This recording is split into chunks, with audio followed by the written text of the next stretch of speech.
Hola, ¿cómo están? Me preguntan a veces, Ale, ¿por qué los chicos vienen cada vez peor? Y ya por sí sola la pregunta me resulta significativa. ¿Por qué vienen?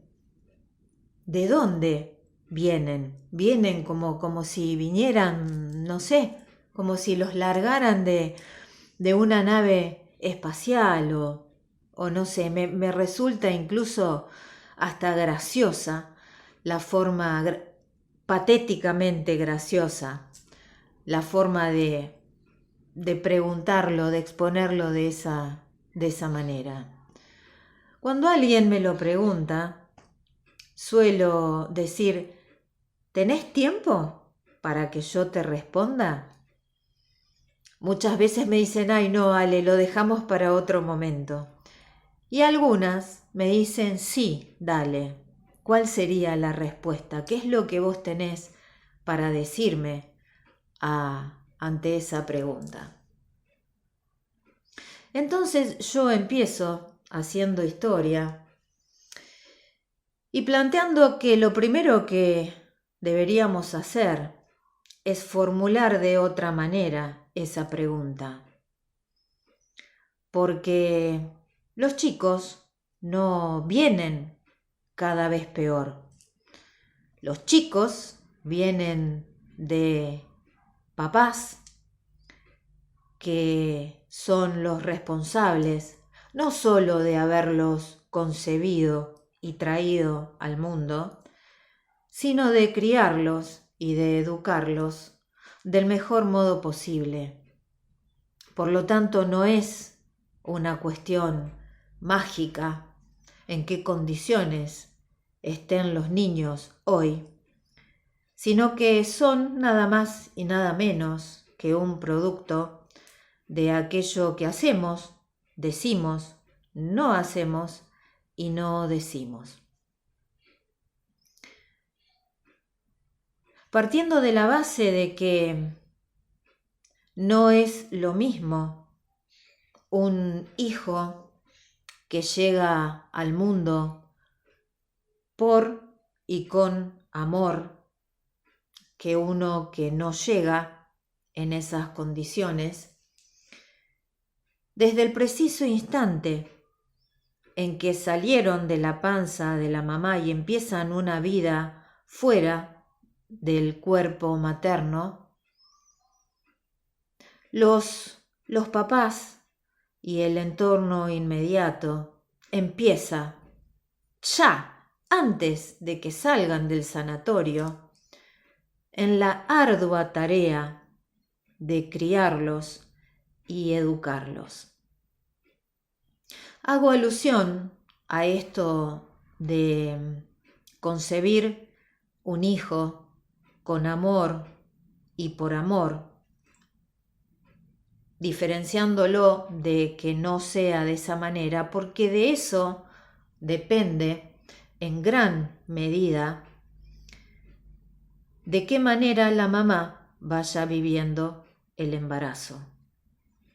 No vive del mismo modo el embarazo una mamá y por ende el bebé cuando se siente amada, cuando está contenida, cuando a este hijo no solo se lo hizo de a dos, sino que se lo va construyendo dentro de la panza de la mamá de a dos, y desde el preciso instante en que salga al mundo. Entonces ya de por sí, la forma en que la mamá vaya viviendo el embarazo incide positiva o negativamente en ese hijo.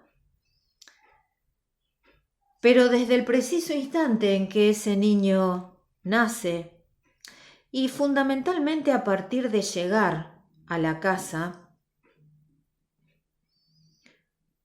ahí los papás empiezan en un momento que es realmente muy complicado porque la llegada de un bebé a un hogar implica toda una movida en muchos sentidos. Y como suelo decir, cuando el adulto está desequilibrado o desestructurado o moviéndose porque no, esto es todo nuevo, es imposible poder dar a ese bebé una sensación de seguridad, de certeza, de firmeza, porque estamos todos aprendiendo. Fundamentalmente en el caso de los papás primerizos. Pero partiendo de algo básico que tiene que ver con el amamantamiento, que tiene que ver con la alimentación de ese bebé desde los primeros días de nacido, ahí ya vamos a ir sentando las bases de lo que a futuro van a empezar a ser sus conductas.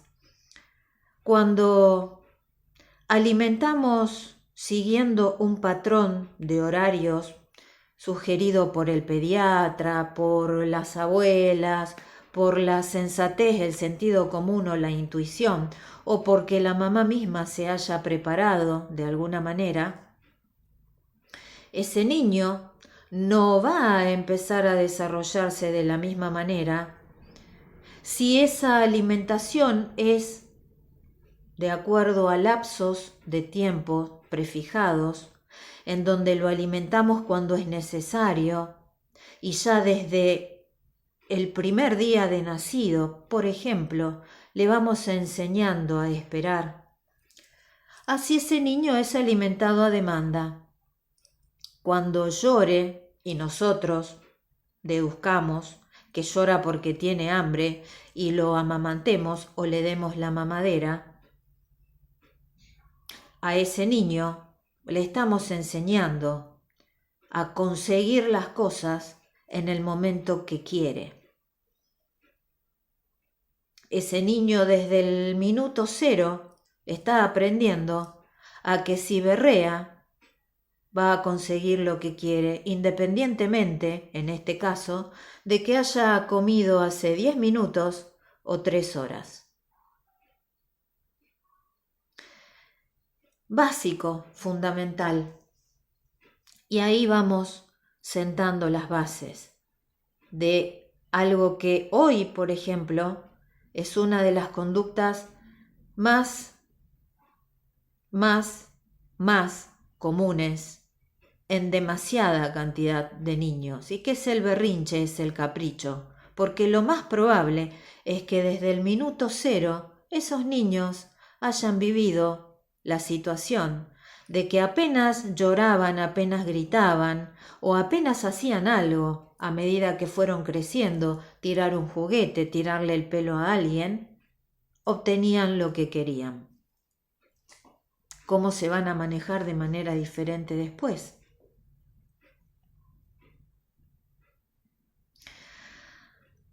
Adentrándonos más en la vida familiar, en la dinámica familiar, ¿qué tenemos hoy? Tenemos demasiada cantidad de papás que trabajan demasiada cantidad de horas diarias.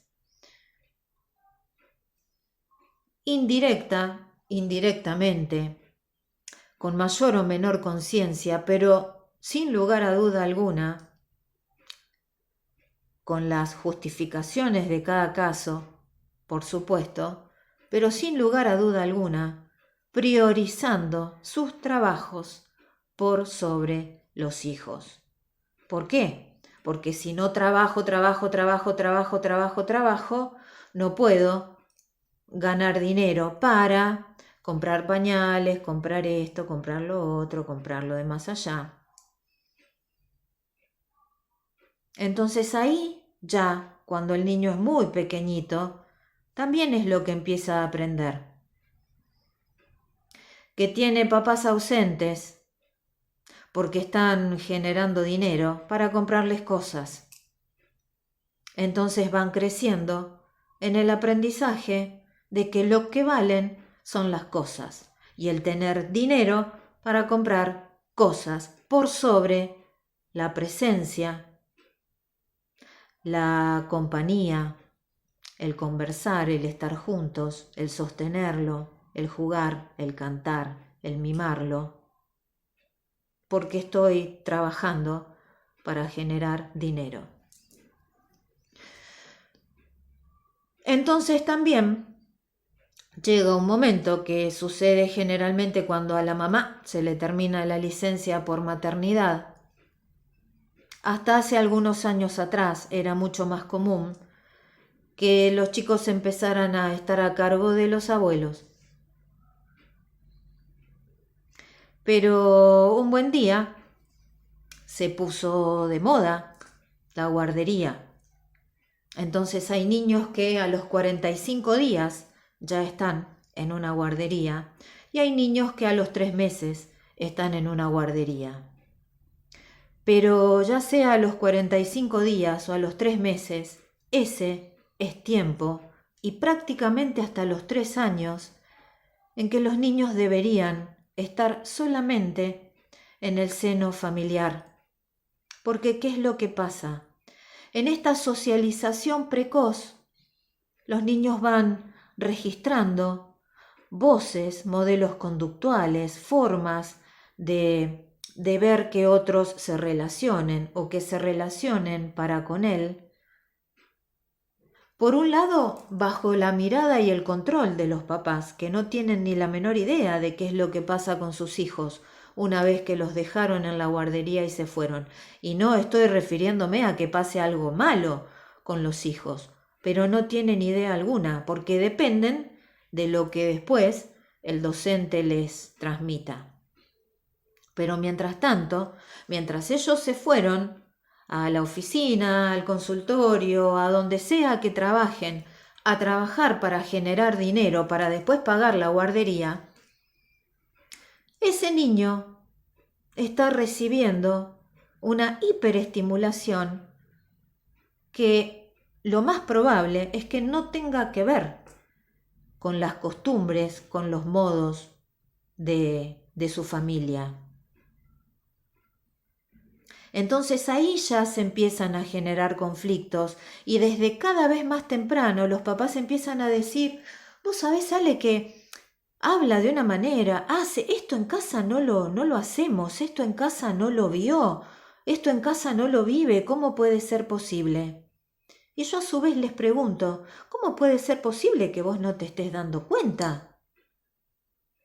Si en tu casa no lo vive, ¿dónde lo vive? ¿De dónde empieza a tomar esos modelos conductuales que después repite?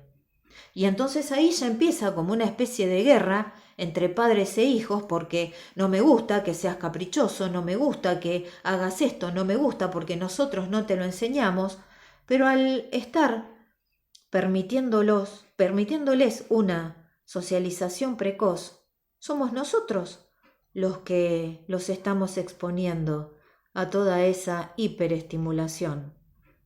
Cuando ese niño debería estar en casa con alguno de los papás o con alguno de los abuelos, algún familiar directo que en un acuerdo directo con los papás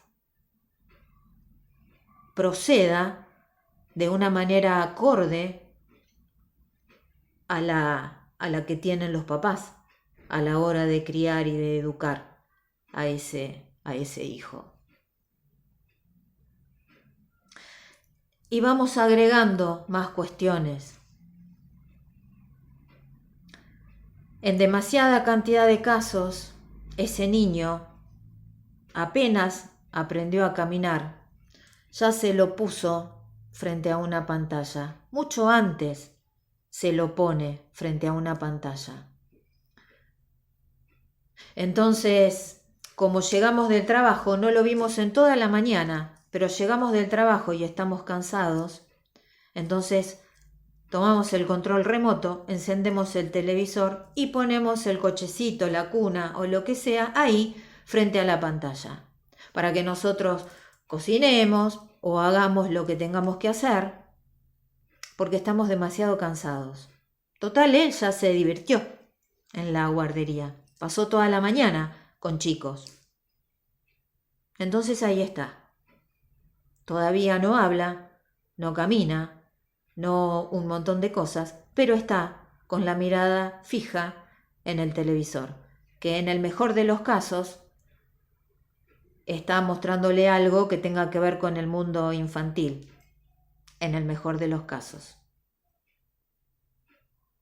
Entonces después, como nos ven a nosotros con el celular y empiezan a querer agarrar el celular, en vez de explicarle, el celular es un aparatito para las personas grandes que no tiene edad para tener un celular.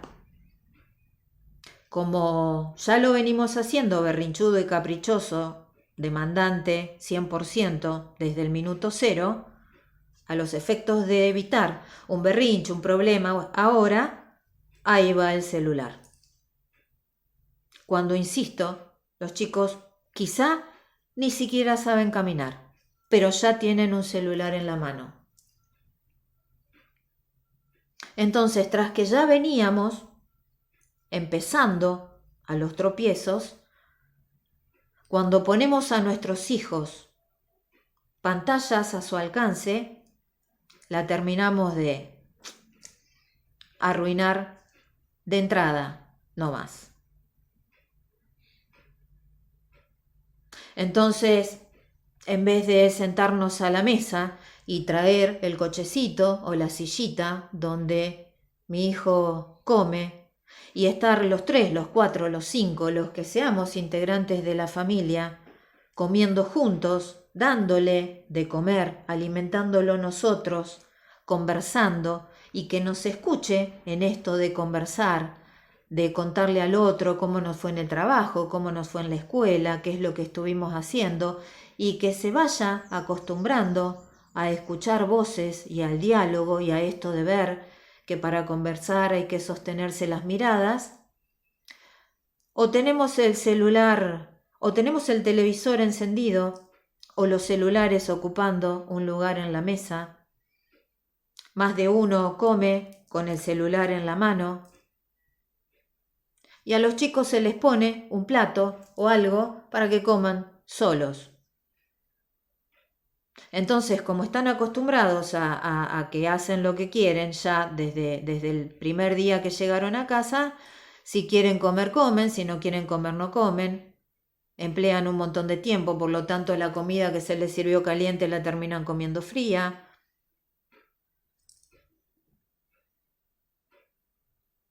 Y vamos agregando cuestiones. Uno de los peores errores, que de esto ya he hablado varias veces, que pueden cometer los papás, y de hecho es bastante habitual, es poner un televisor en la habitación.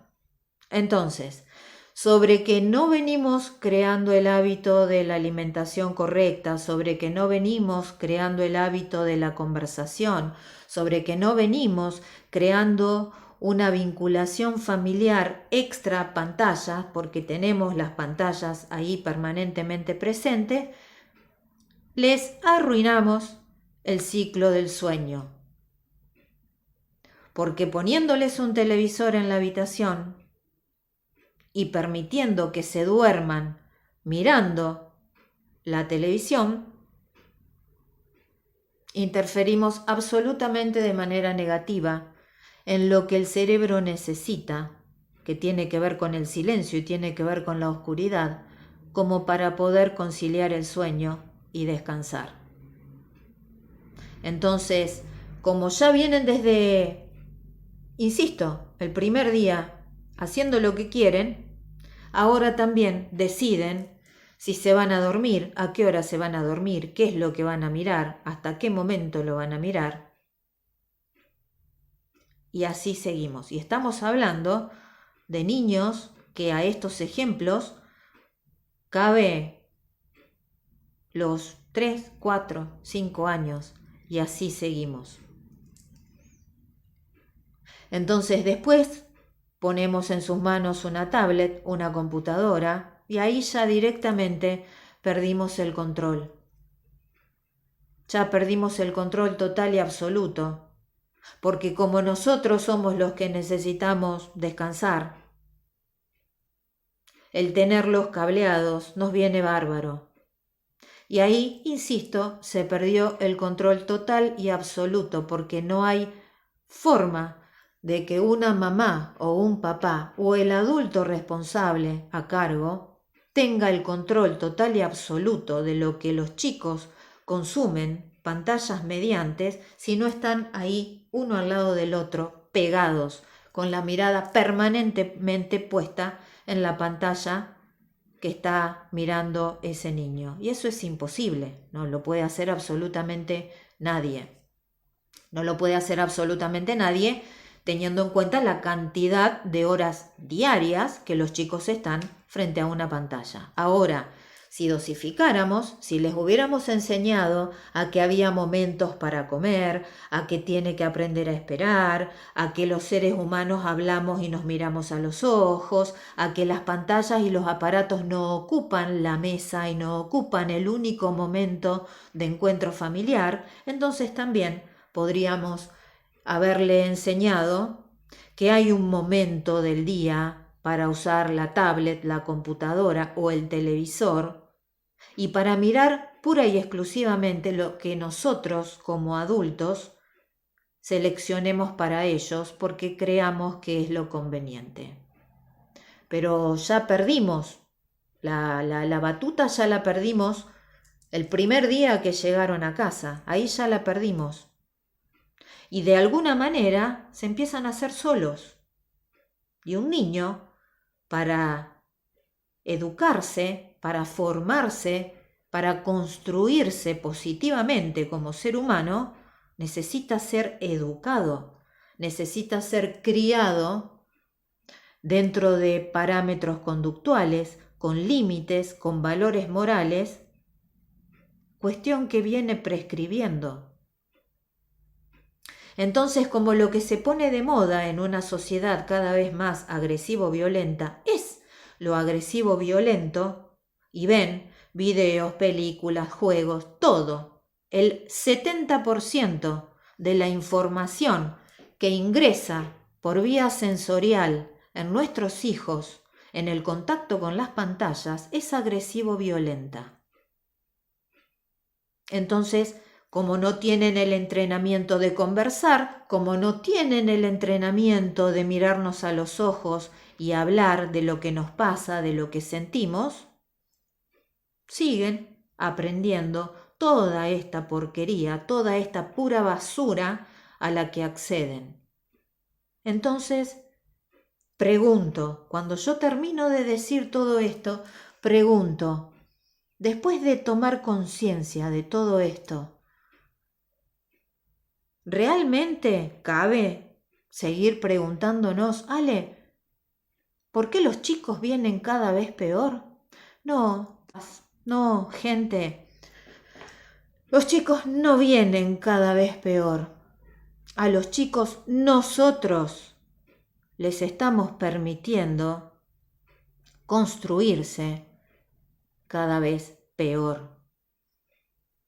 Y estamos haciendo nosotros, de las nuevas generaciones, personas absolutamente demandantes, caprichosas, berrinchudas, intolerantes, agresivas, violentas, que lo único que quieren es tener, es ganar a costa de lo que sea, y por si todavía alguien no se dio cuenta, somos nosotros, papás responsables, los únicos responsables que hemos hecho de ellos esto que hoy vemos y no nos está gustando.